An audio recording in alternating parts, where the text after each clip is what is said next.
பச்சை பயிறு கிரேவி செய்ய எண்ணெய் ஊற்றிக்கலாம். அதில் ஜீரகம் கொஞ்சம் போட்டுக்கலாம். ஜீரகம் வதங்கினோடனே வெங்காயம் போட்டு வெங்காயம் வதங்கினோடனே வதக்கிக்கலாம். வதங்கினோடனே உப்பு கொஞ்சம் போட்டுக்கலாம். நல்லா வதங்கினோடனே இஞ்சி பூண்டு பேஸ்ட் கொஞ்சம் போட்டுக்கலாம். தக்காளி போட்டுக்கலாம். மஞ்சத்தூள், மிளகாய்த்தூள், சாம்பார் தூள் எல்லாம் போட்டு வதக்கி நல்லா வதங்கிட்டோம். வதங்கினதுக்கப்புறம்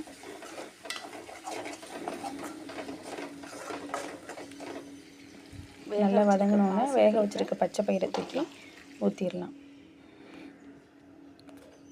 அவ்வளோதான். ஒரு 5 நிமிஷம் நல்லா கொதிக்கிட்டோம். கொதித்து கொத்தமல்லி தழை இறக்கி சர்வ் பண்ணிடலாம். சப்பாத்தியோடு வச்சு சாப்பிட்டோம்னா செம்ம டேஸ்ட்டாக இருக்கும். அல்டிமேட்டாக இருக்கும். வாங்க சாப்பிட்லாம்.